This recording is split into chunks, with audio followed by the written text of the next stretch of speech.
लड़के को गलती से एक ड्रैगन फ्लाई ने काट लिया और अगले ही सेकंड में उसकी अंगुलियों में तेज चाकू आ गए और उस पर हमला कर दिया। लड़का डर गया और मौके पर ही पीला पड़ गया। हालांकि वह सहपाठी था, दुर्भाग्य से मारा गया एक सामान्य छात्र निकला। स्कूल का वह बदमाश जो अक्सर उसे धमकाता था, उसने जल्दी से समझाया कि वह इसके लिए जिम्मेदार नहीं था, लेकिन उसके हाथ में मौजूद सबूतों ने उसे धोखा दे दिया। अप्रत्याशित रूप से प्रतिद्वंद्वी की मुट्ठी बहुत धीमी हो गई। चाहे उसने अवेई पर कितना भी हमला किया हो, वह आसानी से भागने में सक्षम था। लेकिन जब वह इतना शांत था तो अवेई घबरा गया और जल्दी से स्कूल से भाग गया। जब वह घर लौटा वह बेहद कमजोर हो गए और उन्हें चक्कर आने लगे और वह खड़े भी नहीं हो पा रहे थे। पहले तो उन्होंने इसे गंभीरता से नहीं लिया और सो गए। हालांकि जब वह अगले दिन उठे तो उन्हें यह पता चला पिछली रात की फुंसी रहस्यमय तरीके से गायब हो गई थी। अवेई को तुरंत एहसास हुआ कि कुछ गड़बड़ है, इसलिए यह पता लगाने के लिए कि क्या हुआ। लेकिन जब अवेई अभी भी सहवासपूर्ण ऑपरेशन को सूंघ रहा था तो वह इसे बहुत आसानी से कर सकता था। इस समय सड़क से आ रही कार के हॉर्न की आवाज के कारण एक बड़ा ट्रक ब्रेक लगाने में विफल रहा और समय पर सड़क पार कर रही चाची की ओर बढ़ रहा था। यह देखकर अवेई तेजी से आगे बढ़ा और उसने सड़क पर पैदल चल रहे लोगों को धक्का दे दिया। यह दुर्भाग्यपूर्ण था कि वह मारा गया। अप्रत्याशित रूप से अवेई को चोट नहीं आई। यह उस चाची के लिए बहुत दुखद था जिसे उसने बचाया था। लड़का अभी अभी घर आया और उसने देखा कि दूसरे पक्ष ने वास्तव में अपने नंगे हाथों से हवा में कील पकड़ ली थी। अविश्वास। उसने सोचा कि आम लोग ऐसा नहीं कर सकते, नेल गन में कुछ गड़बड़ है। इसलिए उसने पलटकर अपने बेटे को गोली मार दी, जैसे कि लाओ बाई ने सवाल किया। वेई को उनके सामने कबूल करना पड़ा कि उसके पास महाशक्तियां है। यह सुनकर लाओ बाई अचानक उत्तेजित हो गई और फिर उसने मेज से एक टेबल चाकू उठाया और वेई के पेट में घोंप दिया। चाकू मौके पर ही 90 डिग्री तक मुड़ गया।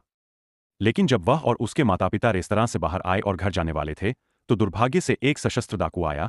उसने अपनी पत्नी की रक्षा करने के लिए विरोध करना चुना। बच्चे और पिता। युवा वेई मजबूत और बहादुर था और घबराहट में उसने अपने पिता को भी नहीं बख्शा।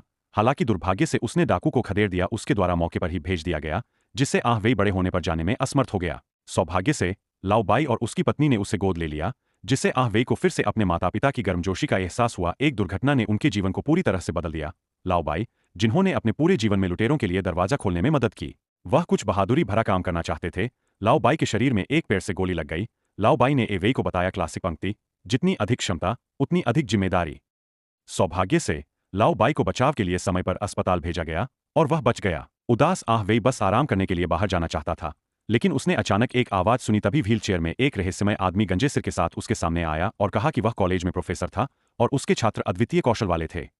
वेई इस जादुई अकादमी में आए थे। प्रोफेसर के नेतृत्व में उन्होंने विभिन्न प्रकार की महाशक्तियां देखीं। यह एक जादुई अकादमी है। प्रत्येक छात्र के पास शक्तिशाली महाशक्तियां हैं और वह स्वतंत्र रूप से यात्रा कर सकता है। सख्त आदमी अंकल वुल्फ, लेजर आंखों वाला स्टॉर्म गर्ल जो बिजली को बुला सकती है, उसके सामने व्हील चेयर पर बैठा व्यक्ति अकादमी का प्रभारी है। प्रोफेसर ने अवेई को बताया कि अगर वह एक योग्य सुपरहीरो बनना चाहता है तो उसे क्या करना चाहिए। यह सुनने के बाद अवेई अचानक उत्साहित हो गया, इसलिए वह तुरंत घर लौट आया। 3 दिन और 3 रातों की नींद हराम करने के बाद आखिरकार एक संतोषजनक सूट का जन्म हुआ। वेई शीर्ष पर दिखाई देगा शहर और मानव जाति की सुरक्षा की रक्षा के लिए अपनी महाशक्तियों का उपयोग करते हुए अपराध और बुराई से लड़ना शुरू कर देगा। जल्द ही वह शहर का महान नायक बन जाएगा और सिर्फ वेई बन जाएगा, जबकि वह अभी भी नुकसान को खत्म करने के अपने कार्यों के बारे में लापरवाह था। लोगों के लिए उन्हें कम ही पता था कि यह शांति जल्द ही एक असाध्य रूप से बीमार अमीर आदमी द्वारा तोड़ दी गई थी।